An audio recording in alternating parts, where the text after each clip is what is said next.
Sir थोड़ा light देना ज़्यादा विल डू इनसाइड हाँ विल डू इनसाइड मैं नहीं कर उनको बैकड्रॉप चाहिए रहेगा ना। हाँ जी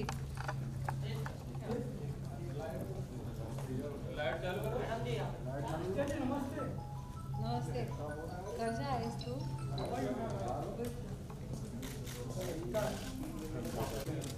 चाहिए लेफ्ट एंड योर राइट मार कैमरा मैम ये लुक रोनी सर का ma'am your centre ma'am excuse मी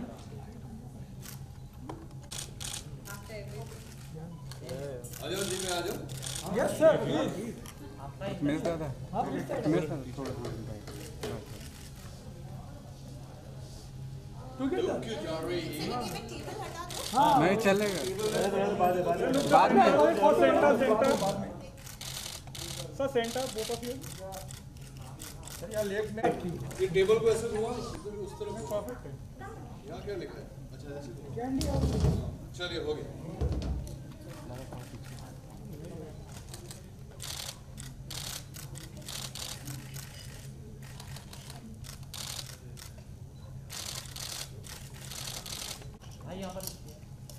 अच्छा nice Look healthy. Yes sir is left Sorry sir. Richa stay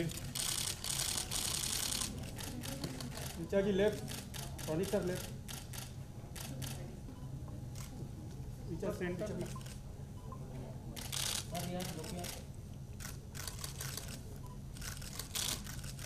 Sir. Yes sir. मैं रुक जाओ सुजीत भाई अच्छा हाँ बस दिख जाएंगे सब।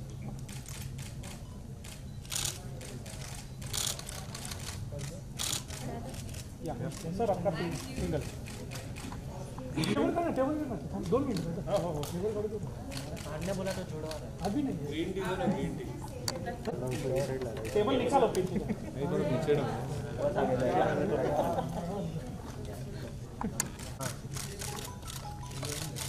सोनी सर आपकी लेफ्ट सेंटर सर एक बार लेफ्ट वापस रोनी सर सेंटर रोनी सर पांडे बोल कोई बात नहीं अभी रोहित और मुझे रिचा जी रोहित रोनित की ठीक है ऑर्डर के बाद Voot selects upcoming original series Candy is a thriller and is set to premiere on the OTT platform in September 2021. Directed by Ashish R. Shukla, the web series stars Ronit Roy and Richa Chadda in lead roles. While Ronit plays a teacher, Richa will be seen as a cop in the web series. Well, this series will definitely be a watch out for. But actually, I really like the script. मुझे लगा script में बहुत सारे layers हैं और उसमें कुछ ऐसी चीज़ें हैं जो हम सबकी जैसे इंडियंस हो गए कलेक्टिव मेमोरी में कुछ चीज़ें होती हैं। कोई कहानी सुनाता है, दादी माँ बताती हैं कि जंगल में रात को किसी को लिफ्ट मत देना, अगर एक औरत खड़ी होगी सफ़ेद साड़ी में तो पीछे मुड़ के मत देखना। उस तरह की जो बातें वो हम सब ने बचपन से लेकर अभी तक सुनी है। सुना मुकेश मिल्स में भूत है, फिल्म सिटी में रात को अकेले, ये सब आपने सुना होगा। तो ऐसा ही कुछ हिल स्टेशंस में होता है। वहाँ जो एक हमारे राइटर हैं अग्रिम जोशी, वो उत्तराखंड बेल्ट से ही हैं। तो उन्होंने ये सुना था बचपन में कि मसाड़ करके एक क्रीचर होता है जो जंगल में रहता है और उसके अराउंड ये कहानी थोड़ी थोड़ी आधारित है कि एक छोटा सा स्लीपी सा हिल स्टेशन है। वहाँ एक फ़ीमेल DSP 2 साल पहले उसकी पोस्टिंग हुई है। वहाँ एक बोर्डिंग स्कूल है बहुत फेमस, जैसे सब समझ लीजिए जैसे देहरादून में डून स्कूल है, शहर की पहचान उस स्कूल से हो जाती है, उस तरह से एक स्कूल है। और वहाँ नए टीचर आए हैं जो कि ये प्ले कर रहे हैं मास्टर जी। और स्कूल में अजीब सी घटनाएं घटने लगती हैं और कुछ एक स्टूडेंट लापता हो जाती है और एक का मर्डर हो जाता है। अब जो डीएसपी है वो बाहर से आई, वो इन्वेस्टिगेट करना चाहती है कि ये मर्डर किसने किया, पर उसके पास ना अपने कांस्टेबल्स का सपोर्ट है ना ही शहर वालों का, जिनको लगता है कि ये उसी क्रीचर, उसी भूत, उसी हैवान का काम है। अब शो का ट्विस्ट ये है कि हम जानना चाहते हैं कि मर्डर किसने किए, और लगातार होती जाती हैं घटनाएं अजीब सी, थोड़ी सी भयावह। कोई कहता है कि मैंने देखा राक्षस, उसकी आंखें लाल थी, तो सब लोग हंसने लगते हैं, और कुछ लोगों को इसमें विश्वास होता है, जैसा कि होता है, कुछ लोग मानते हैं, कुछ लोग नहीं मानते हैं।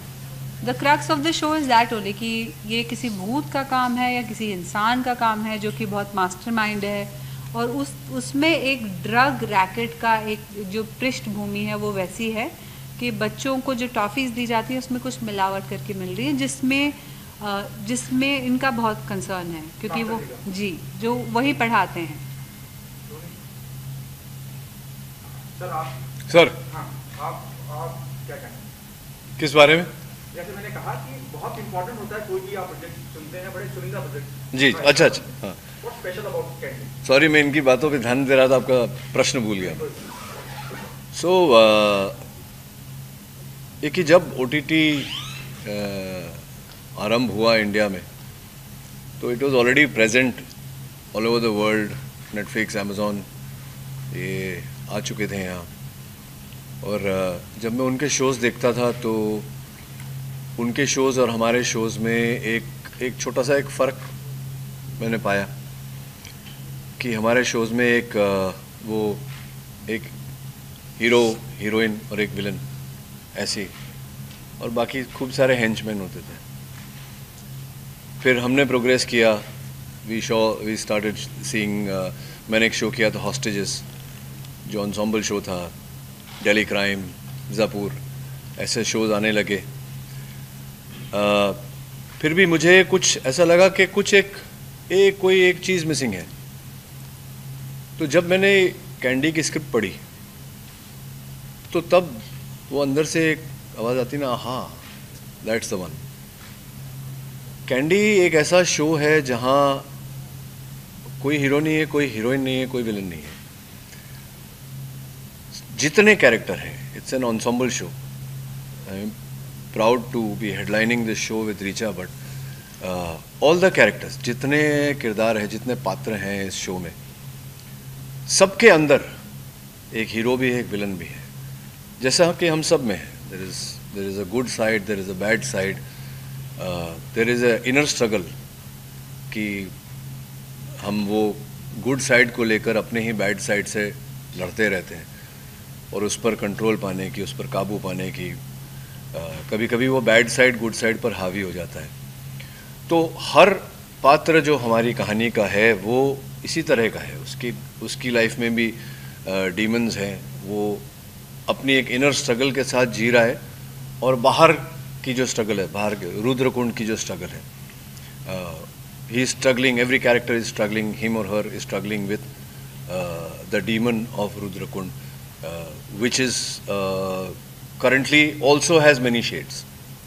There's drugs, there's death, there's हैवान, मसान, कि है भी कि नहीं, कि क्या है, कौन, क्यों, कब, कहाँ, कैसे, ये सारे सवाल हर पात्र में भी हैं और कहानी में भी हैं और उस जगह में भी हैं।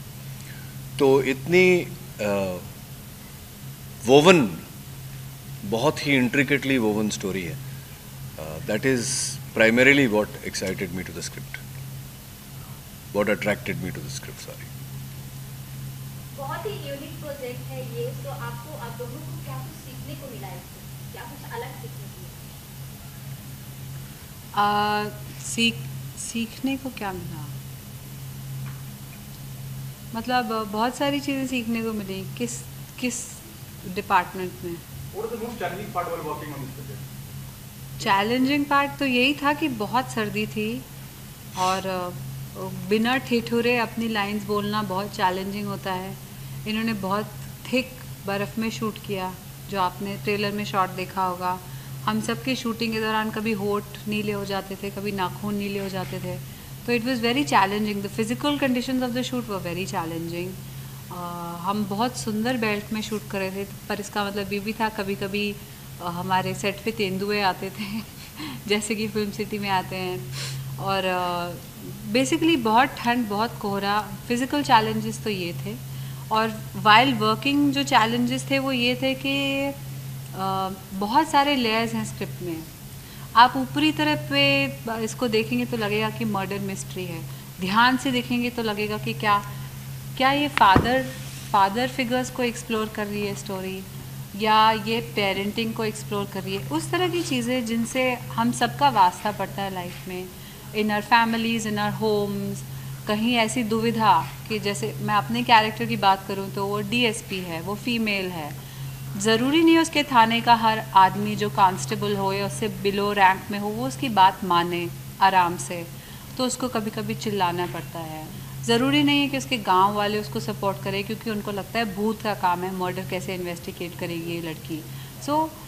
और उसमें ये है कि मुझे लोकल नेता से भी बना के रखनी है, वरना मेरी दोबारा ट्रांसफ़र हो जाएगी, पर मुझे अपना काम भी करना है। तो every character is dealing with many things.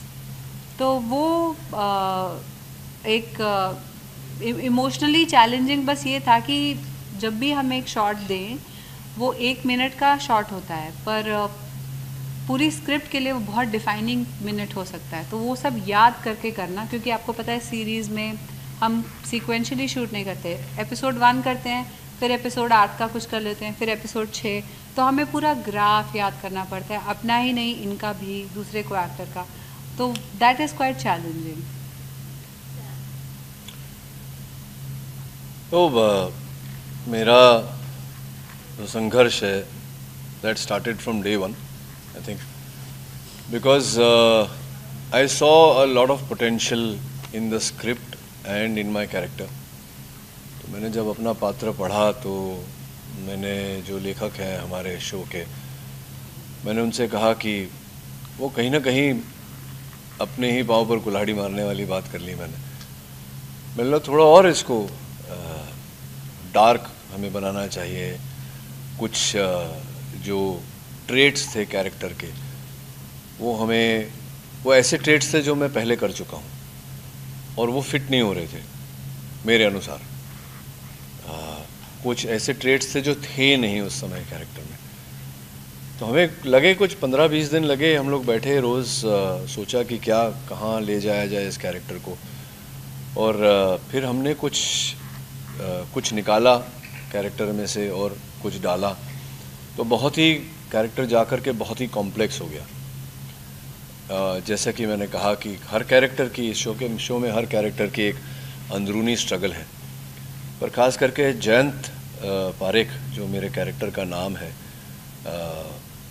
उसकी बेटी ड्रग्स ओवरडोज के कारण अपनी जान ले लेती है।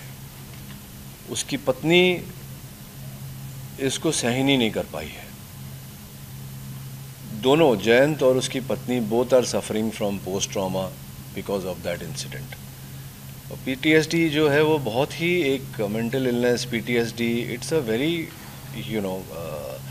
Difficult for a normal person to. और मैं बड़ा खुशमिजाज बंदा हूँ, तो मेरे लिए पहले पीटीएसडी को समझना और उसको इस तरह से प्ले करना कि ऑडियंस भी समझे। तो जैसे कि मैंने कहा था, जयंत पारेख अपने पर्सनल लेवल पे, अपने फैमिली लेवल पे तो वो डील कर ही रहा था। अब अपनी पत्नी को लेकर वो जाते हैं पहाड़ों में, सोचकर कि कहीं ना कहीं राहत मिलेगी। जिस समय से हम गुज़र रहे हैं और जो मानसिक स्थिति है हमारी, उससे राहत मिलेगी। तो वो जा कर के वहाँ एग्रीवेट हो जाता है। जो घाव भरने चाहिए थे वो ताज़ा हो जाते हैं और उसके ऊपर नए घाव लग जाते हैं बारी बारी एज द स्टोरी प्रोग्रेसेस। तो फिर जैसे कि मैंने बताया आप सबको कि हर कैरेक्टर, वो चाहे डीसीपी रत्ना संघावर हो, जो वॉज अ पुलिस वुमन, वर्दी में महिला, इनके अपने चैलेंजेस हैं। तो ऑब्वियसली जिस तरह से ये मास्टर जी से बात करती हैं, तो वो एक अलग मास्टर जी को समझ में नहीं आ रहा कि मैं तो आपके लिए अच्छा करने की कोशिश कर रहा हूँ, आप क्यों इस तरह से मुझे बात कर रही हैं। तो जो कैरेक्टर के साथ बाकी भी जो कैरेक्टर्स हैं उनके साथ जो डायनामिक्स हैं, तो एक नॉर्मल मीट्स नॉर्मल के डायनामिक्स अलग होते हैं, and complications meet more complications, उसके डायनामिक्स बड़े चैलेंजिंग हो जाते हैं।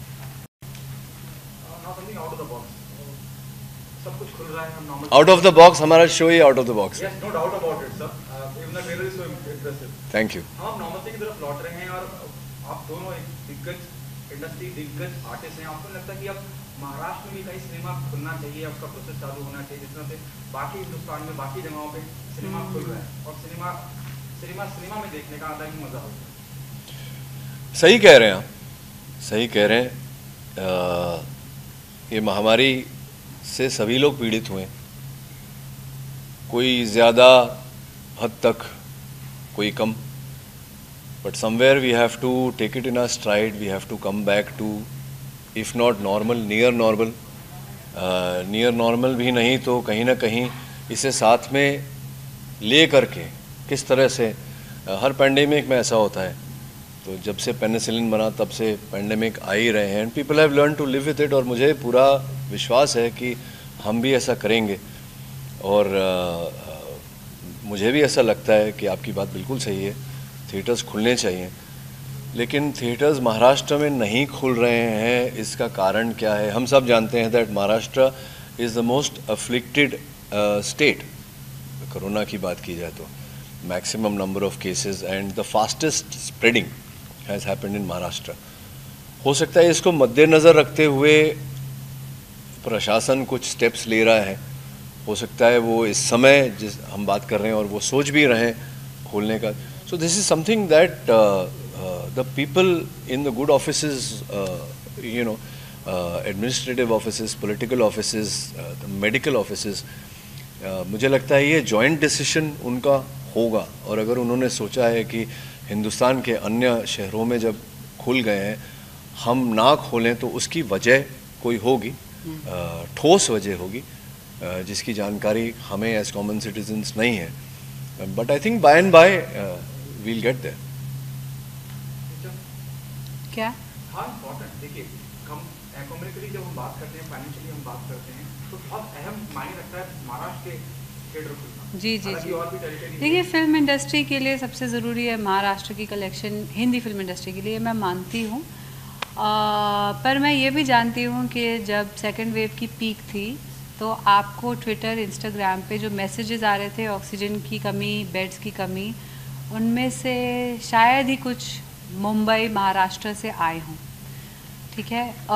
उसकी वजह ये है कि यहाँ वेदर यू लव इट और हेट इट और स्टे पॉलिटिकल, थर्ड वेव की तैयारी में उन्होंने पहले से बहुत बड़े बड़े स्टेडियम्स में मैनी थाउजेंड बेड फैसिलिटीज़ तैयार करके रखी ऐसे समय में, बट जब बाकी समय में, जहाँ बाकी स्टेट्स में जब नंबर्स को जुटलाया जा रहा था, जिस पे अलग इन्वेस्टिगेशन चल रही है।